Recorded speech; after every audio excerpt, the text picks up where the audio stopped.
बिस्मिल्लाहिर्रहमानिर्रहीम। अस्सलाम वालेकुम। इंस्टीट्यूशन बैंक रिकन्सिलेशन स्टेटमेंट के इंट्रोडक्शन में आप लोगों को एक्सप्लेन कर चुकी हूँ। अब एडीसी पार्ट 1 का एक क्वेश्चन 2017 प्राइवेट, इसका सोल्यूशन मैं समझाऊंगी और फिर इसी तरह से समझ के हम सारे क्वेश्चन कर लेंगे। तो सबसे पहले ये क्वेश्चन है मेरे पास, ये एडीसी पार्ट 1 या बीकॉम पार्ट 1 का मेरे पास 10 ईयर है। बैंक रिकन्सिलेशन का टॉपिक है। बैंक रिकन्सिलेशन के टॉपिक में यहाँ पे नीचे रिक्वायर्ड आ रही है कि प्रिपेयर बैंक रिकन्सिलेशन स्टेटमेंट और आपने एडजस्टिंग एंट्रीज पास करनी है। तो हम पहले स्टेटमेंट बनाएंगे और फिर उसके बाद एडजस्टिंग एंट्रीज को पास करेंगे। During the process of completion the bank reconciliation of NOR company on December 31 the following facts were discover. तो सबसे पहले ये दो चीज़ें हैं आपके पास, कैश बुक बैलेंस ₹5040 और डेबिट। तो अभी जब हमने पीछे बैलेंसेस पढ़ा था तो उसमें हमने बताया था कैश बुक का बैलेंस अगर डेबिट होता है तो कैश कंपनी अपने बैंक अकाउंट को असेट डील करती है। जब असेट डील करती है तो वो असेट इंक्रीज़ होगा तो डेबिट, तो इसका मतलब है ये पॉजिटिव बैलेंस है। तो हम यहाँ पे नंबर 1 लाइन पे बैलेंसेस लिखेंगे। बैलेंसेस लिखने के बाद ये कैश बुक का कॉलम है और ये पासबुक का कॉलम। तो कैश बुक डेबिट हो रहा है तो इसका मतलब है 5040 आपका पॉजिटिव बैलेंस है। फिर बैंक स्टेटमेंट बैलेंस 1540, ये बैंक स्टेटमेंट का बैलेंस, बैंक में जो हमारा पैसा पड़ा होता है बैंक उसे लायबिलिटी मानता है। लायबिलिटी इंक्रीज़ होती है तो क्रेडिट, डिक्रीज़ होगी तो डेबिट। यहाँ डेबिट मेंशन है, इसका मतलब है आपका बैंक में नेगेटिव बैलेंस चल रहा है।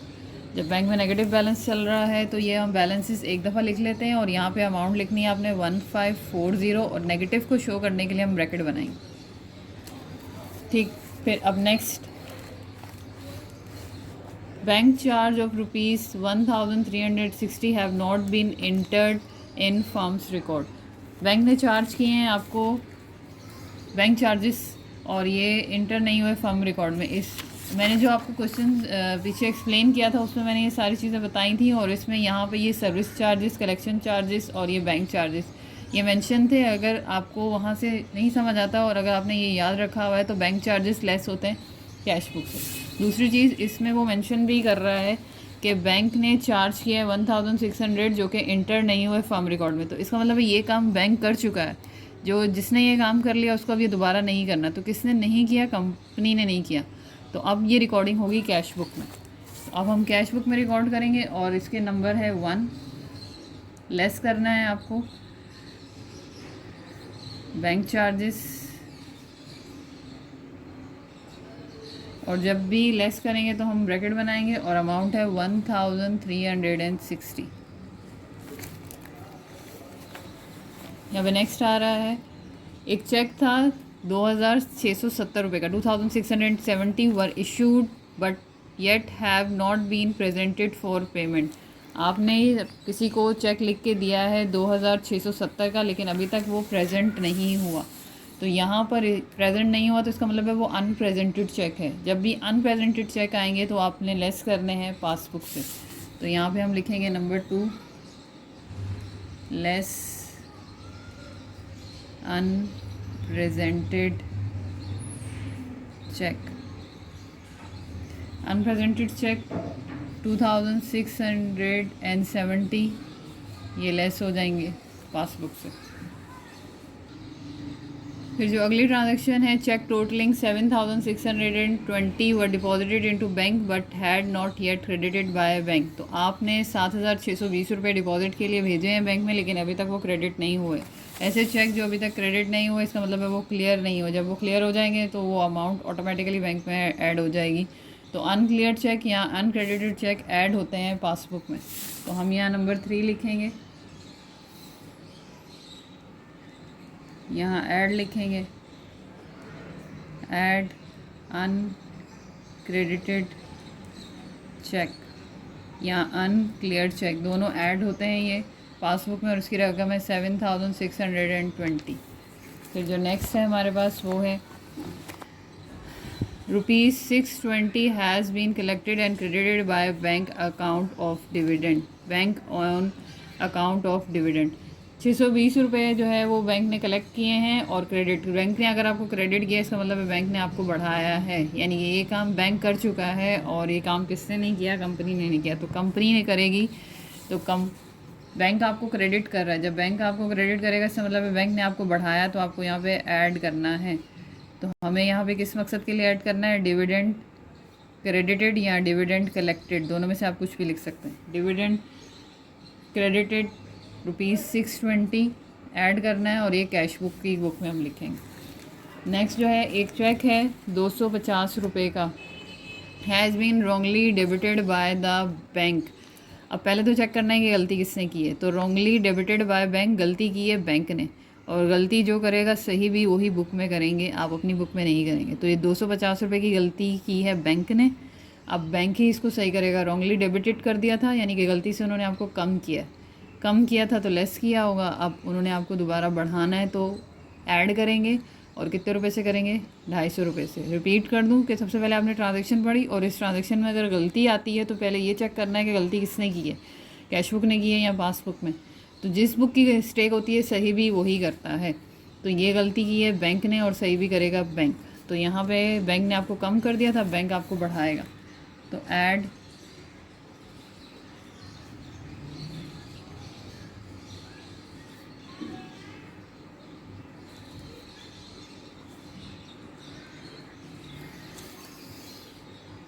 ₹250।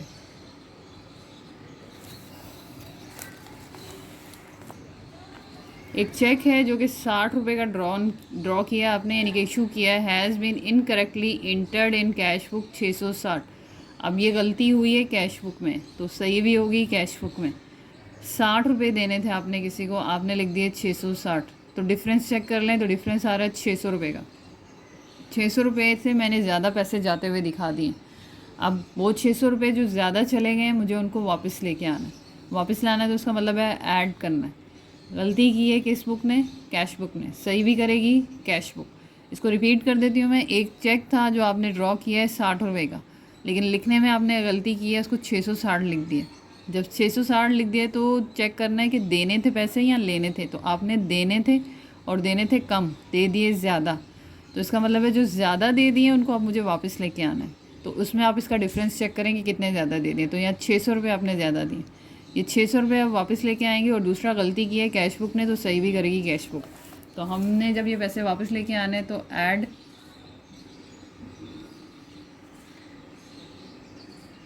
डिफरेंस इन अमाउंट, यहाँ हम इसको एक्सेस रिकॉर्डेड चेक भी लिख सकते हैं, दोनों ही ठीक हैं।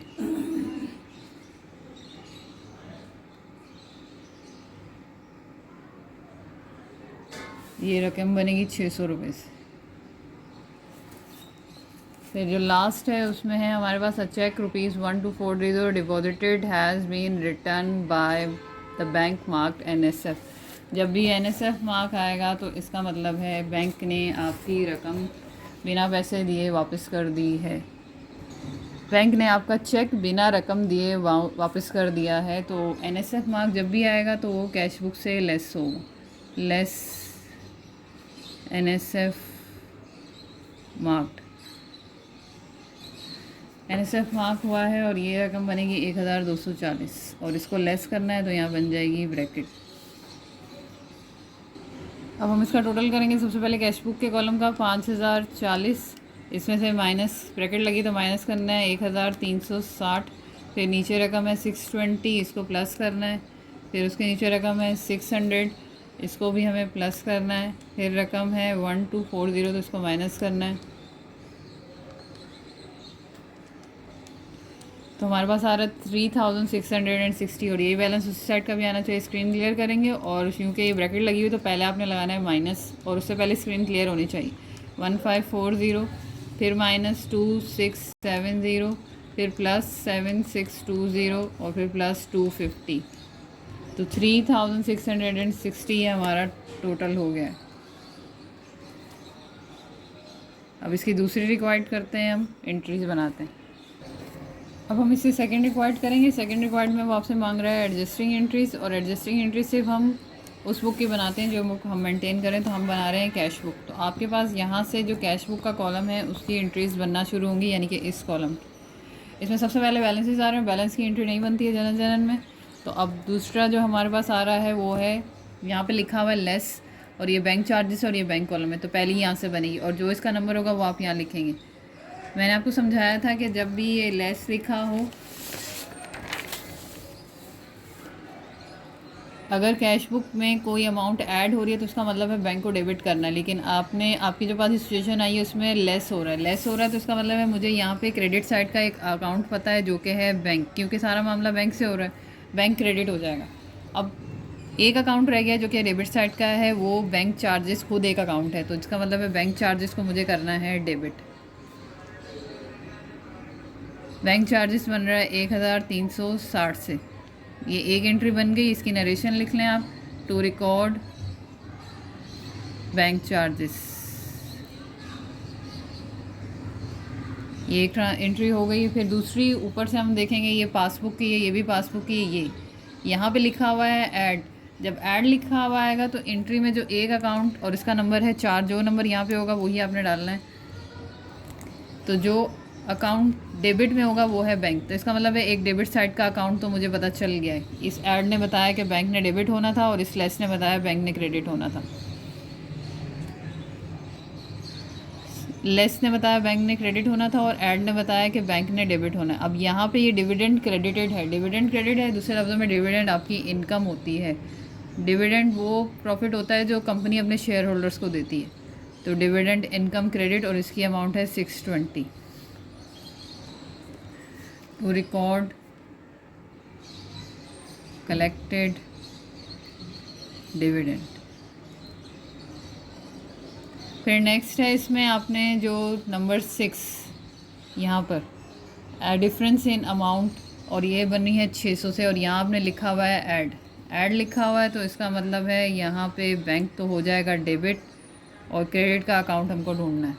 और अकाउंट हमें ट्रांजैक्शन से देखेंगे। एक चेक ड्रॉ किया है 60 रुपये, had been incorrectly entered in cash book 660। यहाँ पे मेंशन नहीं किया किस मकसद के लिए आपने किया, एक्सपेंस या जो भी, उसका नाम मेंशन नहीं है, तो हम यहाँ लाइबिलिटी मान लेंगे कि किसी कर्जे की अदायगी के लिए, किसी उधार की पेमेंट के लिए आपने इशू किया होगा, तो इसके लिए हम अकाउंट्स पेबल का अकाउंट बनाएंगे, क्योंकि अगर कोई एक्सपेंस मेंशन होता तो हम उस एक्सपेंस को क्रेडिट कर देते, तो कुछ मेंशन नहीं है तो हम उसके लिए जाएंगे अकाउंट्स पेबल पे और लिख देंगे 600। तो ये हो जाएगा to record difference in amount, या फिर आपने जो उधर एक्सेस रिकॉर्डेड चेक था वो लिख दें। लास्ट है वो लेस NSF मार्क, लेस लिखा हुआ, इसका मतलब है इसका नंबर है 7 और बैंक ने होना है क्रेडिट क्योंकि वहाँ लेस मेंशन है। NSF मार्क होता है कि जब आपका कस्टमर आपको चेक भेजेगा, क्योंकि कस्टमर के अकाउंट में रकम नहीं है ना, तो कस्टमर के अकाउंट में रकम नहीं है तो चेक भी आया है कस्टमर से। जब कस्टमर से चेक आया है, इस लेस ने तो मुझे बता दिया कि बैंक क्रेडिट होगा। अब कस्टमर मेंशन करता है अकाउंट रिसीवेबल को, जब अकाउंट रिसीवेबल पैसे आए थे, डायरेक्ट डिपॉजिट हुई थी, तो हमने बैंक डेबिट किया था और अकाउंट रिसीवेबल क्रेडिट किया था, तो इसी को उलट करना है एंट्री को। या दूसरे लफ्ज़ों में अगर आप ये देख रहे हैं कि ये NSF मार्क है तो चेक मेरे कस्टमर का है, तो कस्टमर हिंट देता है हमें कौन से अकाउंट में, अकाउंट रिसीवेबल में। इस लेस ने हमें हिंट दिया है कि बैंक को क्रेडिट करना है, और NSF मार्क बता रहा है कि चेक कस्टमर का है, और कस्टमर हमें हिंट दे रहा है अकाउंट रिसीवेबल, तो अकाउंट रिसीवेबल को हम क्या कर देंगे, डेबिट। और डिसऑनर चेक की ये एंट्री फिक्स होती है, अगर ये याद कर लेंगे तो ज़्यादा अच्छी बात। Account receivable debit, bank credit, to record NSF mark. तो ये हमारी एंट्रीज़ हो गई हैं। इसी तरह से मिलते जुलते सवाल हैं और इंशाल्लाह इनके सोल्यूशन मैं अपलोड करूँगी, तो आप लोग देख लीजिएगा। ये एंट्रीज़ कंप्लीट हो गई हैं और ये तकरीबन पूरा सवाल मैंने आपको सॉल्व करके प्रेजेंट कर दिया है। उम्मीद है ये आपको समझ आया होगा। मेरे चैनल को सब्सक्राइब करें, मेरी वीडियोस को लाइक करें। अल्लाह आप सबको कामयाब करे। अल्लाह हमें नासिर।